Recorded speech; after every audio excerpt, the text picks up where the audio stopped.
Ayyuhas sadat was sadatil a'izzai wal fudala, yang kami cintai, yang walau zahir ada di tanah suci sana, yang mulia Al-Qutbul Arif Billah Sayyidina Al-Habib As-Sayyid Muhammad Hisham Al-Qabbani Qaddasallahu sirrah, bersidi kita sekalian, semoga Allah panjangkan umur beliau dalam sihah wal afiyah. Beliau dibahagiakan oleh Allah Subhanahu wa taala dan tetap diberikan kesabaran membimbing kita sekalian, diberikan kekuatan menanggung balai yang senantiasa seyogianya akan diturunkan kepada umat. Tapi wali-wali tersebut, terlebih wali-wali besar itu, mereka menanggung sebagaimana baginda Rasulullah sallallahu alaihi wasallam menanggung rasa sakit umatnya yang kelak akan dirasakan umatnya ketika sakaratul maut. Rasul di saat sakaratul maut beliau menyatakan, "Ya Jibril, apakah seperti ini rasa sakitnya sakaratul maut? Aku ini adalah kekasihnya Allah. Jika aku saja merasakan rasa pedihnya sedemikian rupa, lantas bagaimana umatku kelak merasakan sakaratul maut? Maka biarlah aku yang menanggung seluruh rasa sakit itu." Demikian perjuangan Rasul sallallahu alaihi wasallam. Dan tak ayal lagi seorang ulama, terlebih jika dia menempati derajat sebagai kekasihnya Allah, maka mewarisi pula tugas-tugas para nabi, tugas para rasul. Karena al-ulama'u umana'ur rusuli, para ulama itu kepercayaannya para rasul. Samping kami, sahabat kami, saudara kami, guru kami, Sayyidina Al-Fadil Kiai Sahib rahimahullah ta'ala wa hafizahullah ta'ala, lama tak bersua. Ya Allah, alhamdulillah beliau tetap istiqomah derek Maulana Syekh Hisham, tetap istiqomah ngikut terus di gerbongnya Maulana Syekh Hisham. Di saat banyak orang-orang yang memfitnah beliau, bahkan membelot dari beliau. Jadi memang jangan dicari karomah, tapi carilah istiqomah. Karena al-istiqomah khairun min alfi karomah. Istiqomah itu lebih baik daripada 1000 karomah. Wujudul karomah bil istiqomah, dan munculnya karomah itu dengan sebab istiqomah. Wa a'zamul karamat huwal istiqomah. Dan seagung-agungnya karomah adalah istiqomah. Jadi istiqomah itu justru hal yang luar biasa dan keagungan dari sebuah karomah. Karomah yang paling agung adalah istiqomah. Jadi kita tidak perlu mencari karomah. Karomah itu bisa jadi wujudnya khawariqul adah, hal yang aneh, tidak umum di pandangan manusia. Tapi ada juga karomah berbentuk keistimewaan di tengah-tengah masyarakat. Jika kita berguru kepada Maulana Syekh Hisham, jika kita ngikut mursyid kita, ngikut wali, jangan karena ingin dihormat oleh orang lain. Karena tugas wali saja berani menerima cacian orang lain. Mereka berani sabar menerima fitnahan dari orang lain. Bahkan orang yang dulu mengaku sebagai muridnya sendiri. Itu wali. Tapi kalau kita mau ngikut wali hanya karena tujuan untuk menjadikan wali itu sebagai brokernya tujuan duniawi kita kepada Allah, supaya kita lancar usahanya, supaya kita menjadi orang kaya, supaya kita menjadi orang yang terkenal, supaya kita menjadi orang-orang yang demikian, menjadi orang yang dihormati oleh manusia. Maka tujuan kita mendekat kepada wali bukan mencari ilmu karena Allah, tapi kata Rasulullah, man talabal ilma liyujazya bihil ulama. Siapa yang datang kepada ulama, kepada walinya Allah, mencari ilmunya, tujuannya ingin mengalahkan orang-orang berilmu lainnya, ingin lebih hebat dibandingkan orang-orang yang lainnya, ingin lebih hebat dibandingkan ulama yang lainnya, auliyumariya bihis subha, ataupun untuk membodohi orang-orang awam, untuk menipu orang-orang yang tidak paham, atau hanya ingin menundukkan orang lain kepada dirinya, hanya ingin meraih simpati orang lain, meraih followers, meraih memperbanyak umat lain sebagainya. Tujuan mencari ilmunya hanya seperti itu, kata baginda Rasul, adkhalahullahu nar. Allah akan memasukkannya ke dalam neraka. Maka ikutlah Maulana Syekh Hisham, karena memang Maulana Syekh Hisham kita yakin bahwa beliau sebagai warathatul anbiya, pewaris para nabi. Pewaris para nabi bukan hanya karena ilmunya saja, tapi beliau memang masuk ke dalam kategori ahla dzikri. Apa itu ahla dzikri? Sebagaimana di dalam Al-Quran kata Allah, fas'alu ahla dzikri in kuntum la ta'lamun. Wallahu wa rasuluhu a'lam bi muradi wa makna. Bertanyalah kalian kepada ahla dzikri jika kalian tidak mengerti, tidak tahu tentang seluk-beluk hukum, ilmu, kehidupan, terlebih ketuhanan. Siapa yang dimaksud ahla dzikri? Ay ahlal ilmi yadhkuruna nasa ila Allah Ta'ala. Yakni orang yang ahli ilmu, tapi dengan ilmunya ia mengingatkan manusia kepada Allah. Karena tidak semua ahlul ilmi itu ahlul dzikri. Maka Allah tidak mengatakan fas'alu ahlal ilmi in kuntum la ta'lamun. Walaupun maknanya ahlal dzikri di sini ay ahlal ilmi. Tapi Allah menggunakan kalimat ahlal dzikri. Tanyakan oleh kalian kepada ahlal dzikri jika kalian tidak mengerti, jika kalian tidak tahu. Yang dimaksud ahli ilmu, orang yang memiliki ilmunya, orang yang faham, faqih. Seseorang tidak dikatakan ahli walaupun punya ilmunya kalau dia tidak faham. Jadi ahlul ilmi itu ahlul ilmi, ya punya ilmu, ya faham. Kalau ada banyak orang punya ilmu, tahu, hafal, ya hafal, dalil banyak hafal, tapi tidak faham. Seperti itu. Kalau istilah Sunda, jika monyet ngagugulung kalapa gitu. Tapi ahlul ilmi, dia faham terhadap substansi dari sebuah ilmu. Terlebih bahrul fahamah Maulana Syekh Hisham.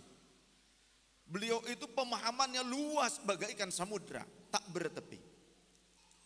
Karena beliau itu tidak pernah menganggap dirinya adalah manusia mulia.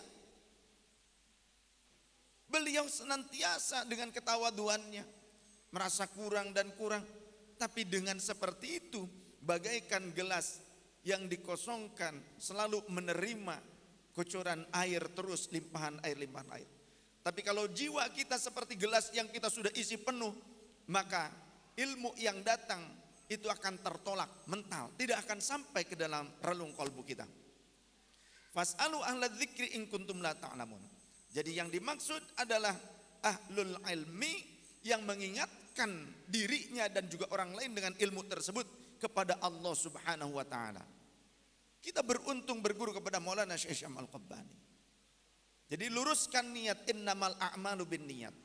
Karena yang lulus adalah yang teguh niatnya lillah, karena Allah, dan menyadari kemampuannya apapun billah, oleh Allah, dan dia senantiasa eling tujuan utamanya ngikut Maulana adalah ilallah, kepada Allah.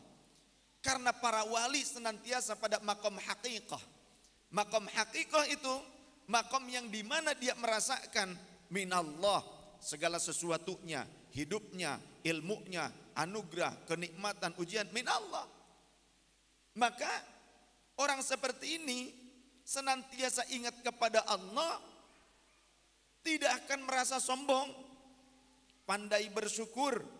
Kemudian juga pada makom billah, oleh Allah, dimampukan oleh Allah, diberikan oleh Allah, diuji oleh Allah, dimuliakan oleh Allah, diberikan izin oleh Allah, apapun oleh Allah.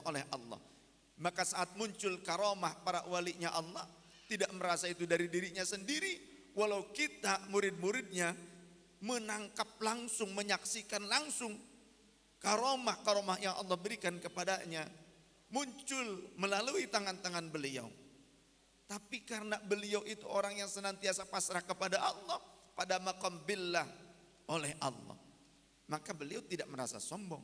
Lantas kenapa kita yang menjadi muridnya kita menjadi sombong, tidak ngikut Maulana? Kenapa?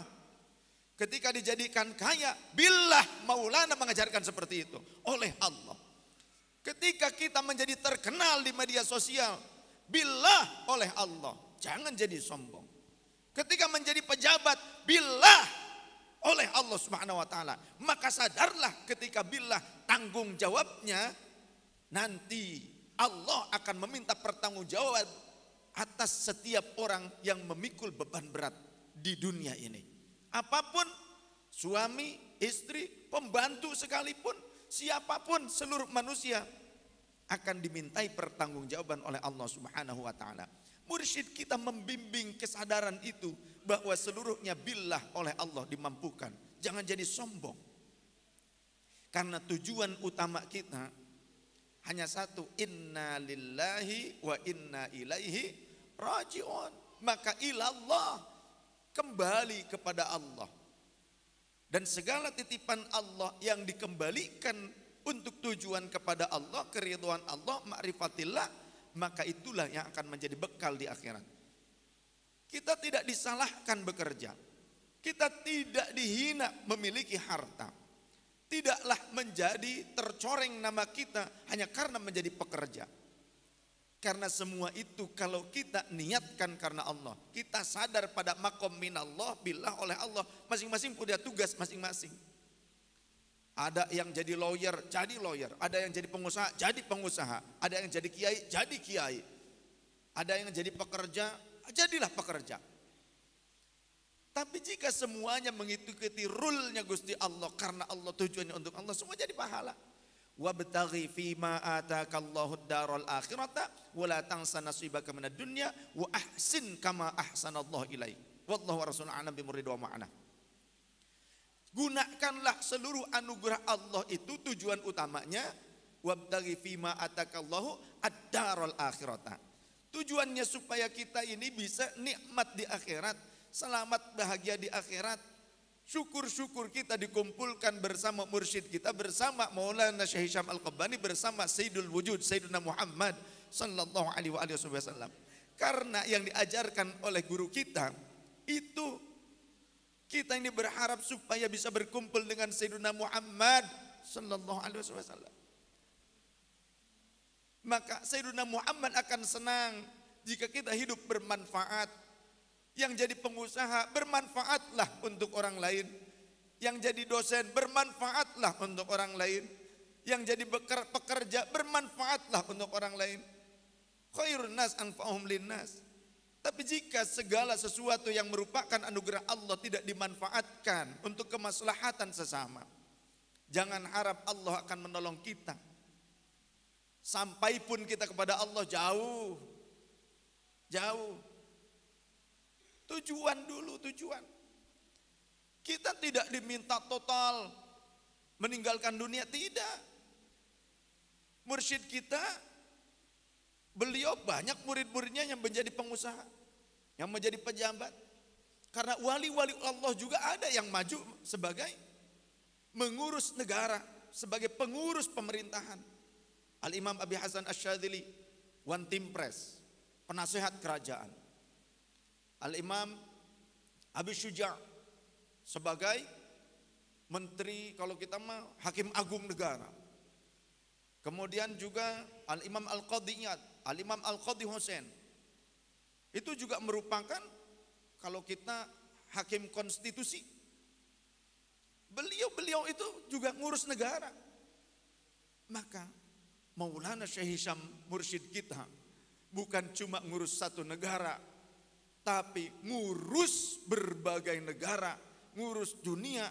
Kita saksikan kepala-kepala negara, banyak sekali para pejabat, kepala-kepala negara, pimpinan-pimpinan negara yang berguru kepada Maulana Syekh Hisham, yang meminta advice, meminta nasihat kepada Maulana Syekh Hisham.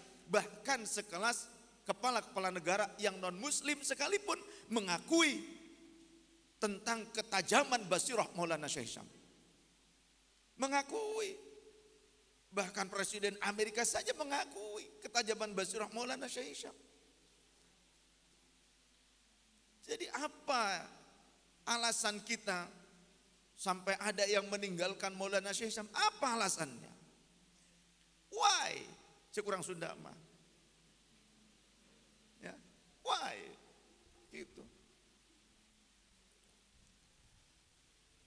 Ini sangat rugi. Kalau kita sudah menemukan seseorang yang dikatakan nih, ada dalam riwayat begini, di dalam kitab At-Targhib wa Tarhib karya Imam Al-Munziri juz pertama, ada 6 jilid. Ditanyakan oleh seorang sahabat kepada Rasul sallallahu alaihi wasallam, ya Rasulullah, ayyu julasaina khair, siapa teman duduk kami yang terbaik?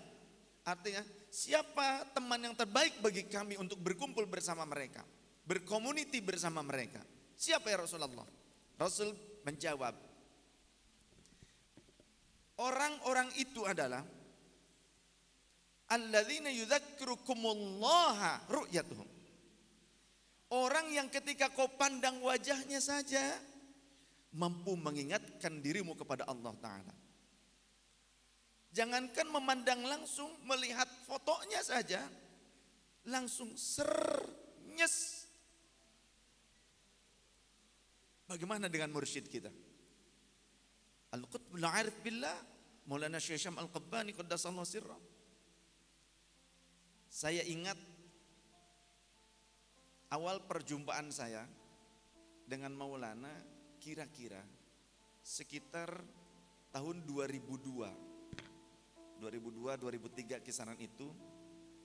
Sebelumnya saya itu tertarik dengan nama Maulana Syekh Syam Al-Qabbani itu melalui sebuah makalah yang memang saya saat itu konsen meneliti karena menemukan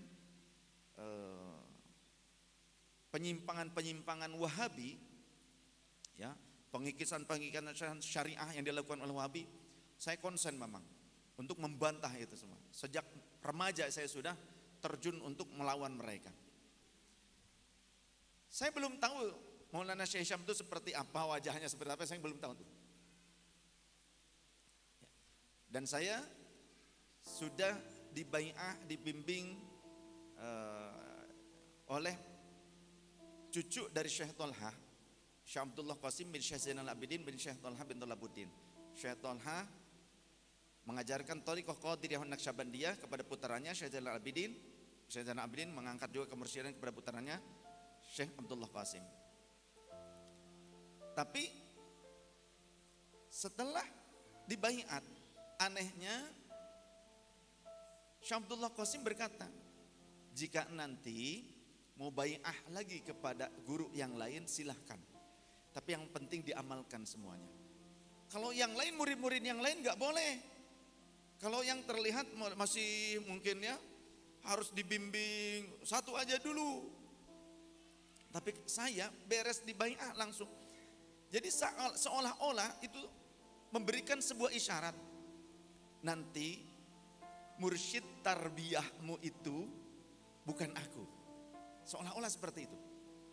Karena mursyid itu ada 4. Ada mursyid tabarruk, ada mursyid tazkiyah, ada mursyid tasfiyah, yang keempat mursyid tarbiyah.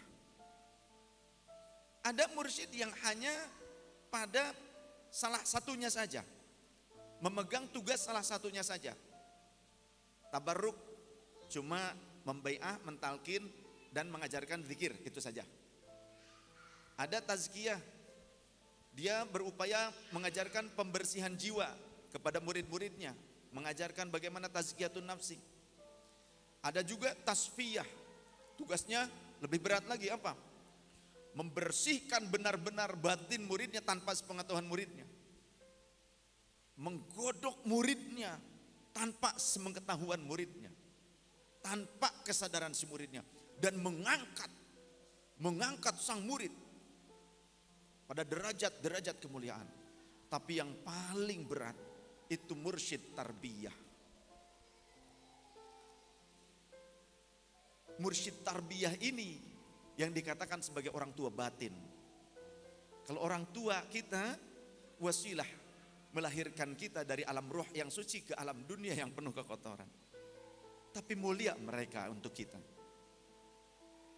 Tapi mursyid guru tarbiyah itu dikatakan Dialah yang mengangkat derajat kita dari kekotoran duniawiyah ini pada makom kesufian, sofa, kebersihan, makom kesucian, sehingga sekelas Sultanul Aulia Al-Imam Abi Hasan Asy-Syadzili dan para wali yang lainnya, mereka mengatakan laulal murabbi ma araftu rabbi. Andaikan bukan karena wasilah murabbi, guruku, maka niscaya aku tidak akan mampu mengenal Tuhanku. Ketika kita menjadi orang yang mengenal Allah, ketika kita menjadi orang yang mengenal rahasia-rahasia Allah, di antara titik-titik rahasia kecil itu, kita mampu menjadi pengusaha besar, kita mampu menduduki jabatan yang tinggi, mampu menjadi orang yang terkenal. Itu hanya rahasia kecil dari dunia saja. Rahasianya Allah tak seberapa dengan rahasia yang lebih dalam lagi yang harus kita terima dari mursyid kita. Suatu ketika saat itu di kisaran tahun 2002, ada kabar Maulana Syekh Hisham akan berkunjung ke Indonesia. Dan sebelumnya memang sudah berkunjung ke Indonesia. Sepupu saya, kerabat saya punya teman yang merupakan salah satu murid Naqsyabandi. Ngajak sepupu saya, karena sepupu saya tahu saya begitu gandrung dengan yang namanya Syekh Hisham, diajaklah. Saya dipanggilnya Brur saat itu. Brur, sama sepupu. Ada Syekh Hisham mau ke Indonesia, akan kunjungan ke Indonesia. Kapan? Kayaknya sekitar tanggal sekian bulan anu. Yuk kita ke sana, ikut. Ya nanti kita konfirmasi karena harus konfirmasi dulu. Ternyata acaranya di Bogor, di pesantren yang didanai oleh beliau, yang di mana itu? Di Bogor tuh, puncak gunung tuh. Zawiyah itu ya. Sukabumi. Daerah Gunung Salak ya kalau tidak salah. Ada masjidnya. Ikutlah di situ. Hujan rintik-rintik. Ya saya tahunya sekarang Syekh Mustafa itu adalah beliau duduk di depan Maulana Syekh Hisham di pengimaman pakai kursi, kita duduk di bawah. Syekh Mustafa duduk di kursi lesehan seperti ini. Saya di saf ketiga tuh, agak kanan. Ya memang ada mutarojimnya. Kalau bahasa Inggrisnya mungkin saya juga kurang paham saat itu. Tapi seringkali nunjuknya ke arah saya. Makanya dua kakak itu, dua sepupu itu bilangnya, kayaknya Syekh Hisham ngomongin kamu deh. Ah masa, lawang saya baru ikutan, kenal juga enggak, kata saya begitu. Kayaknya Syekh Hisham ngomongin kamu deh katanya. Mana mungkin, lagian saya nggak bisa bahasa Inggris juga kata saya. Nggak ngerti, tapi ada mutarojimnya. Menunjuk ke arah sini, terus saya sebelah sana posisinya. Maulana sebelah sini. Syekh Mustafa di sini. Sudah selesai ceritanya selesai, Maulana naik tuh ke lantai atas, ada ruangan di atas. Saat itu Taj Imamah belum diproduksi di Indonesia kalau tidak salah, kurang lebih. Belum diproduksi. Masih dibawa dari sana ya. Pakai box, itu bawaan Maulana langsung, rombongan Maulana yang bawa. Nah ternyata yang mesen itu kan karena terbatas bawanya, langsung mereka ke atas dipanggil gitu. Kita ini kan nggak tahu, kita nggak mesen, nggak mau beli apa. Dipanggil lah sepupu saya sama temennya, dipanggil Maulana katanya. Hah, ada apa? Emang kenal saya katanya gitu, kata sepupu saya begitu. Ayo ke sana aja, ayo siap. Saya menunggu di bawah, di masjidnya tetap saja dengan suasana dingin yang romantis luar biasa. Setelah mendapatkan curahan yang luar biasa, nangis saja, saya mah nangis saja gitu. Walaupun Maulana sudah naik ke atas, nangis saja. Hawanya tuh.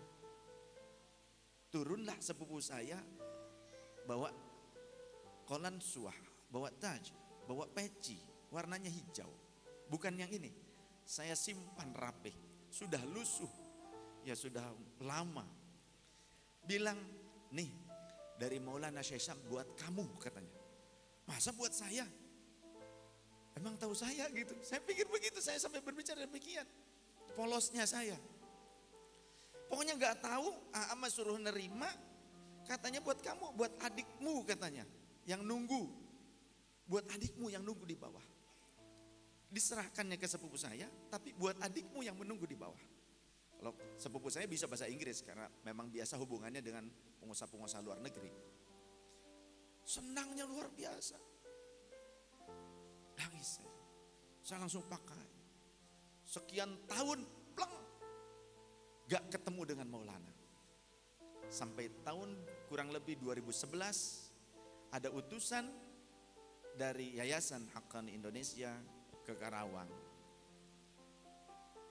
meminta kesediaan kami untuk siap dikunjungi oleh Maulana Syekh Syam. Kaget luar biasa, tak kepalang, seperti terkena gunturnya madu, istilahnya begitu. Ya Rabbi, ini kasyafnya Maulana, kasyafnya Maulana. Jadi seolah-olah tahun 2002 itu Maulana sudah ngetek, sudah nandain seolah-olah. Ya Allah, gimana? Kita belum punya majelis, ngaji masih di rumah. Kadang kalau membeludak jamaah di jalan, kata Pak Lurah, udah blokir aja jalan, dialihkan, Bib, katanya. Kita nggak punya tempat. Secara finansial juga kita sangat terbatas. Rumah aja kebanjiran terus. Banjiran rumah tuh. Perabotan udah habis lah. Gitu. Ternyata sebelum Maulana Syekh Syam, Maulana Syekh Jibril dulu datang tuh ke rumah. Sempat tidur di kamar saya, walaupun saya malu-malu, aduh gimana, tapi ya sudah. Ya pas Maulana Syekh Syam itu, beliau meminta melalui utusannya supaya kami siap menerima kunjungan beliau. Blingsatan, ya, bingung, tapi juga bahagia luar biasa tak terkira. Istikharah kata Umi. Istikharah, Masjid Agung tempatnya. Ya Allah, gimana ini? Sedangkan saya tuh orangnya nggak mau minta-minta, sama jamaah sendiri nggak mau. Tapi saat itu luar biasa. Ada saja rezekinya tuh ada saja. Sampai saya rela jual mobil satu-satunya. Jual mobil. Nah, jual mobil buat apa? Maulana Syekh Syam. Nanti akan ngaji kemana-gimana? Pakai motor. Jadi saat itu saya keluar kota pakai motor hujan-hujanan. Nikmat saja saya nikmati. Seminggu sebelum Maulana Syekh Syam datang, Allah berikan rezeki mobil lagi yang lebih baik. Ya Allah, ini persaksian saja tentang kasyafnya Maulana Syekh Syam, kewalian Maulana Syekh Syam. Saya tidak peduli dengan orang yang menyatakan Syekh Syam begini. Saya yakin mursyid saya, dan itu diyakini oleh para wali yang lainnya, para ulama yang lainnya tentang kewalian Maulana Syekh, ketinggian Maulana Syekh Syam atas kewaliannya luar biasa. Disitulah perjumpaan dengan Maulana Syekh Syam setelah sekian lama. 2002 diberikan peci yang saya simpan saat ini seolah-olah di museum kan.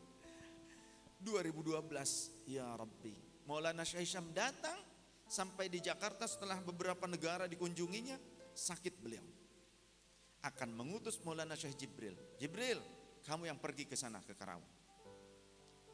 Pada saat Maulana Syekh Syam akan istirahat, menyuruh Syekh Jibril untuk pergi ke Karawang. Kata Maulana Syekh Syam nih, ada rekamannya. Sultanul Aulia Maulana Syekh Muhammad Nazim Al-Haqqani datang memarahi, menegur Maulana Syekh Syam. Jangan kau hentikan langkahmu ke sana karena ada Yong Habib sedang menunggumu.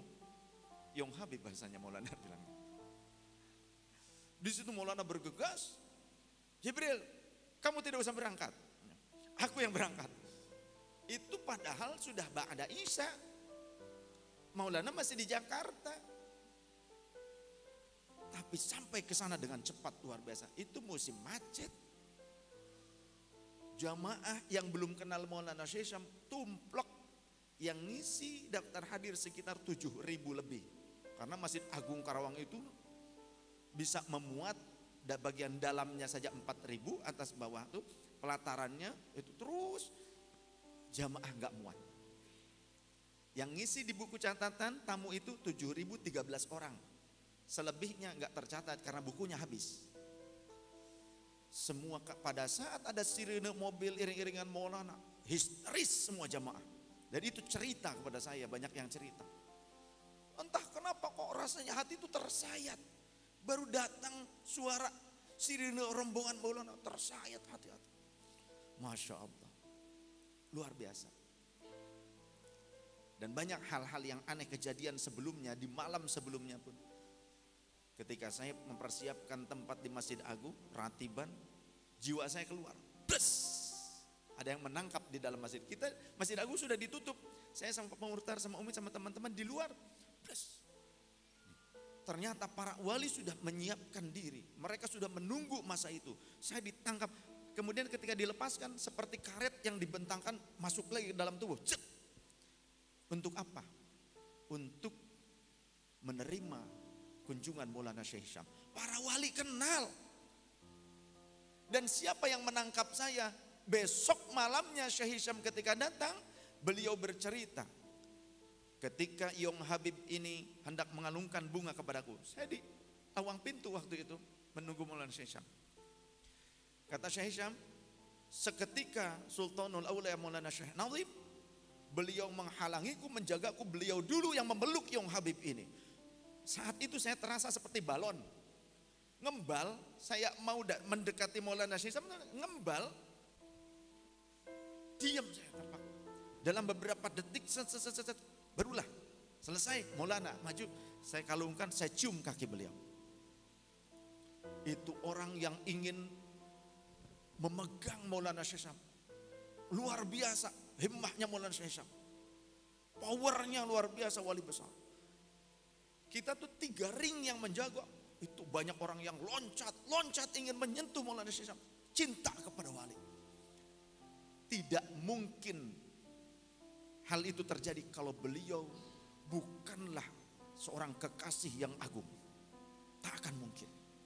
Karena ada dalam sebuah hadis, Allah akan menempatkan al-qabul, penerimaan kepada seluruh makhluknya untuk menerima orang-orang yang disayangi oleh Allah Subhanahu wa taala. Ada hadisnya seperti itu. Memandang, baru memandangnya saja, jangankan memandang, mendengar suara iri-iringan Maulana, hati itu bergetar. Ingatnya kepada Allah, ya Allah, ya Allah, ya Allah. Belum ketemu. Saat ketemu hampir pingsan saya. Dan kata Maulana, wali-wali yang menangkap saya semalam sebelumnya, sampai jiwa saya sampai keluar, set, kemudian dibalikan lagi. Kata Maulana Syekh Hisham, ketika Yong Habib ini akan mengalungkan bunga kepadaku, aku lihat di belakangnya ada lebih dari 40 aulia-aulia besar, pimpinan para wali, menggunakan jubah yang sama dan dipimpin oleh Al-Imam Al-Imam Ahmad Kabir Ar-Rifai. Masih ada videonya tuh.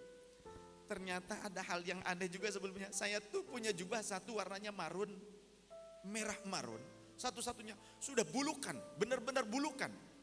Bekas-bekas apa ya, kotor lah gitu ya. Umi bikin baru warnanya hitam.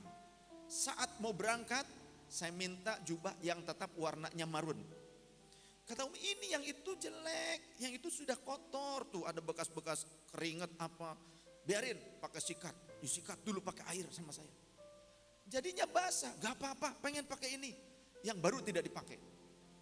Ternyata kata Maulana Syekh Hisham, 40 lebih wali-wali besar, pimpinan para wali, ketika menunggu Maulana berada di belakang saya, dipimpin oleh Al-Imam Ahmad Kabir Ar-Rifai, semua bajunya sama jubahnya. Sama semua. Maulana Syekh Hisham tuh, kalau wali besar, vulgar tentang spiritual seorang. Dan suhbah beliau itu 3/4-nya membongkar manusia hina seperti ini. Dikupas, hanya yang indahnya saja. Beliau tutupi keburukan saya. Hal yang indah dikupas. Yang saya sendiri tidak mengerti tentang diri saya. Maka saya nyatakan, saya mencapai pencapaian seperti ini karena Maulana Syekh. Jadi di saat ada orang-orang yang membelot dari Maulana Syekh, memfitnah Maulana Syekh, ada yang berani mengajak kami untuk keluar dari barisan Maulana Syekh. Kata saya, jiwa raga saya ada pada genggaman Maulana Syekh, milik Maulana Syekh.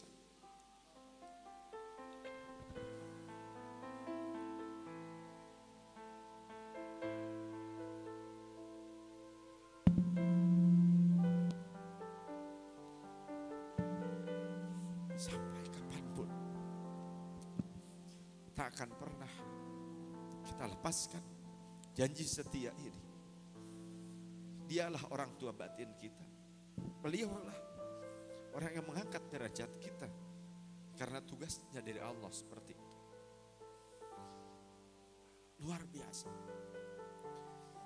Suatu ketika juga Maulana Syekh Hisham Al-Qabbani qaddasallahu sirrah melaksanakan kunjungan ke Indonesia lagi dengan satu agenda yang paling utama.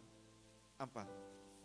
Memenuhi undangan Sultanul Aulia Al-Qutbil Arif Billah Kanjeng Sinuhun Sunan Gunung Jati, Cirebon. Jadi Maulana Syekh Hisham beberapa bulan kemudian ya, ini tahun kesininya, bukan tahun 2011 itu,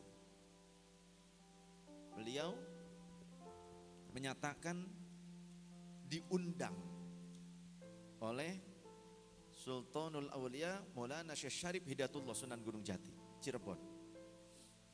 Itulah wali. Itulah wali. Wala tahsabanna alladhina qutilu fi sabilillahi amwat bal ahya'un 'inda rabbihim yurzaqun. Wallahu rasul alam bi muradi wa ma'na. Jangan kalian menyangka bahwa wali-wali Allah, orang-orang yang wafat di jalan Allah itu mati seperti mati umumnya manusia. Tapi bal ahya'un 'inda rabbihim yurzaqun. Sesungguhnya mereka itu masih hidup dan diberikan rizki. Di antara rizkinya apa? Salah satunya bisa memberikan syafaat. Thalathun yashfa'u yaumal qiyamah al-anbiya wal ulama wasyuhada. Para nabi, para ulama, para syuhada masih bisa memberikan syafaat. Apalagi di hari kiamat.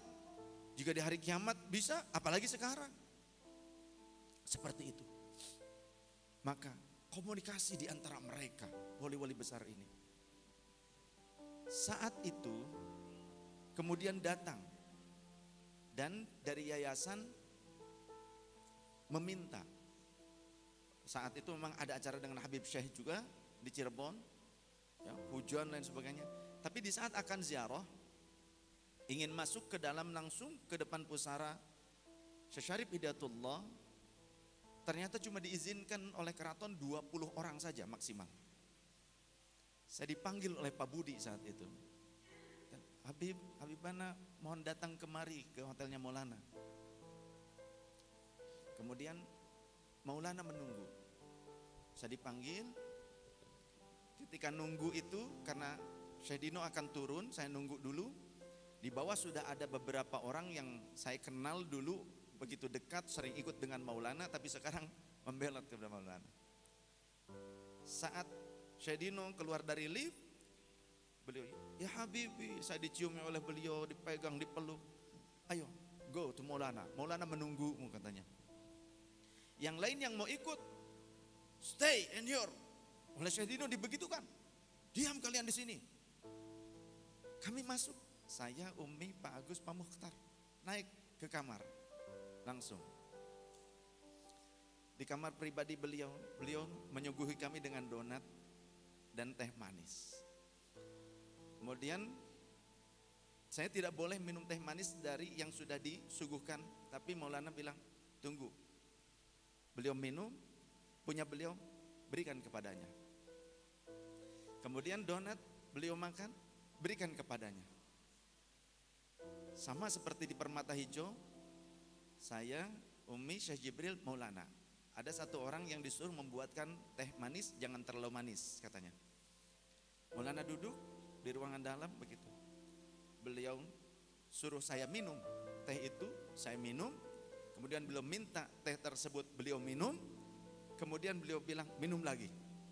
Jadi saya dulu, kemudian Maulana, kemudian ke saya lagi, kemudian baru ke Umi. Ya Allah, indah cintanya Maulana luar biasa. Nah saat ke sana, padahal yang punya acara juga wali kota di Cirebon. Apalah saya seorang santri yang cuma santri, saya ini santri. Tapi saya yang dipanggil oleh Maulana masuk ke dalam. Kata Maulana, saya diberikan izin cuma membawa 20 orang. Tapi saya punya keinginan seluruh murid saya masuk ke makbarohnya Syekh Syarif Hidayatullah. Habib bisa upayakan? Ya Habib bisa upayakan gitu kalau bahasa kita. Insya Allah ya Maulana. Mohon izinnya saja. Saya belum dijadikan sebagai penasehat kesultanan, belum. Saya belum dekat dengan keluarga sultan, belum. Ya Allah. Tapi guru saya memang penasehat kesultanan, Syekh Abdullah Qasim. Tapi beliau sudah wafat. Jadi saya tidak sempat, tidak bisa kepada beliau. Akhirnya sudahlah berupaya datang ke makbarah. Maulana mau datang dan beliau murid-muridnya ingin semua.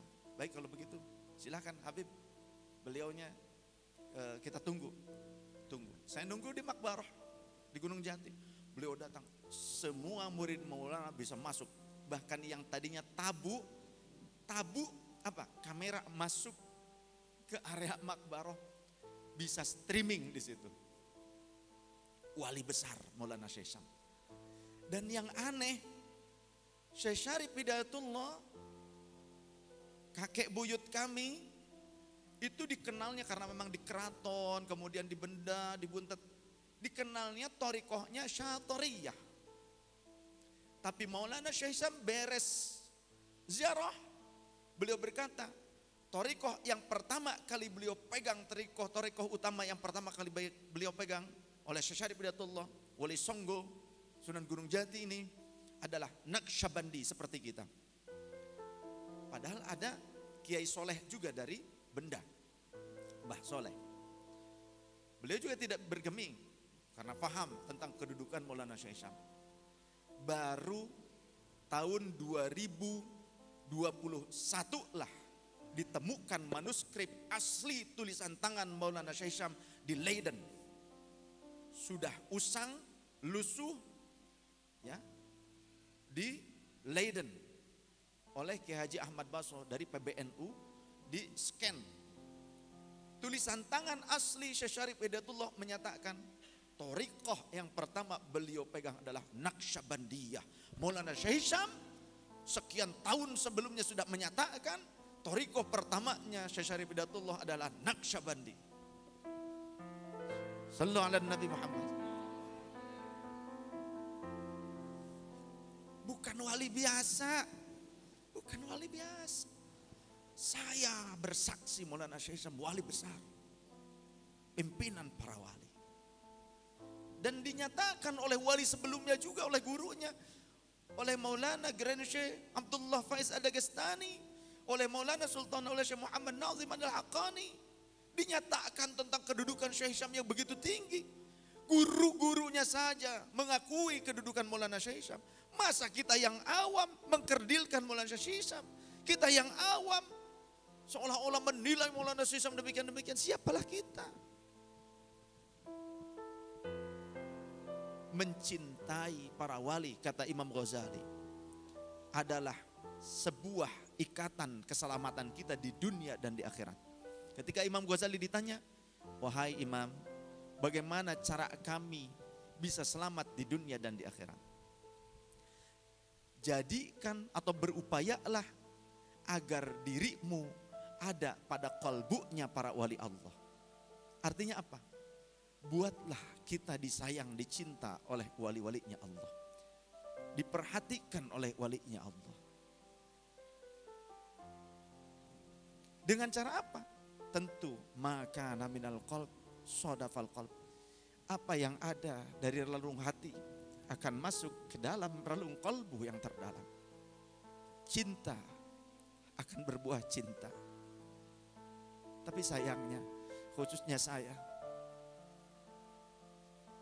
belum sempurna mencintai beliau. Tapi begitu indah cinta beliau. Kita belum bisa mengikuti ajaran beliau. Belum bisa istiqamah dalam nilai-nilai kearifan beliau. Tapi itulah sang guru mulia. Itulah sang guru hakiki. Al-Kamil Mukammil. Beliau adalah Kamil Mukammil. Ia sempurna pengamalan pribadinya. Mukammil yang mampu menyempurnakan murid-murid. Beliau tidak memandang buruknya kita. yang dipandang hanya cinta dan keindahan. Ya Maulana Syekh, ya Sayyidi Maulana, wa Rabbi Ruhana, Mursyidana. We miss you ya Maulana, we love you.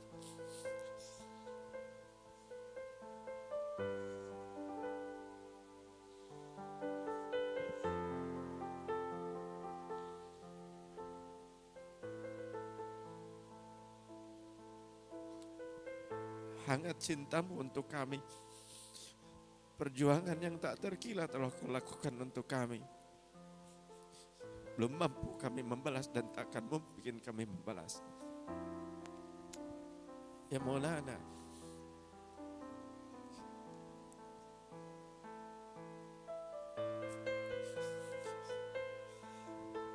nashkuru li irsyadika ilaina ya Maulana. Terima kasih atas bimbingan selama ini untuk kami ya Maulana. Semoga Allah memanjangkan umurmu dalam rahmat, dalam sehat wal afiyah, dalam keberkahan, dalam cahaya Sayyidina Muhammad sallallahu alaihi wasallam. Kami tak mampu memberikan apapun untuk membuat engkau bahagia. Hanya cinta, doa, dan ketulusan hati kami untuk terus menyatukan jiwa kami bersama engkau ya Maulana. Terimalah khidmat kami. Terima khidmat sahabat-sahabat kami. Keluarga besar Zawiyah Rumi dan keluarga besar Naqsyabandi dimanapun berada, khususnya di Indonesia. Mereka mencintaimu ya Maulana. Berharap berjumpa kembali dengan engkau ya Maulana. Allahumma ya Rahman, sayangi mursyid kami, rahmati beliau, panjangkan umurnya dalam sehat wal afiat, berikan kesabaran kepada beliau untuk membimbing kami, tinggikan derajatnya ya Allah. Jagalah dia, rahmati dia, selamatkan beliau, sehatkan, limpahkan seluruh rahmat keberkahan untuknya ya Allah. Ya Rahman, jangan biarkan kami lepas dari mata rantai beliau. Jangan biarkan kami jauh dari bimbingan beliau. Jangan biarkan kami keluar daripada jalan thariqah beliau. Allahumma ya Rahman, thabbitna alal haq, thabbitna alal haq, thabbitna alal haq. Walhamdulillah rabbil alamin.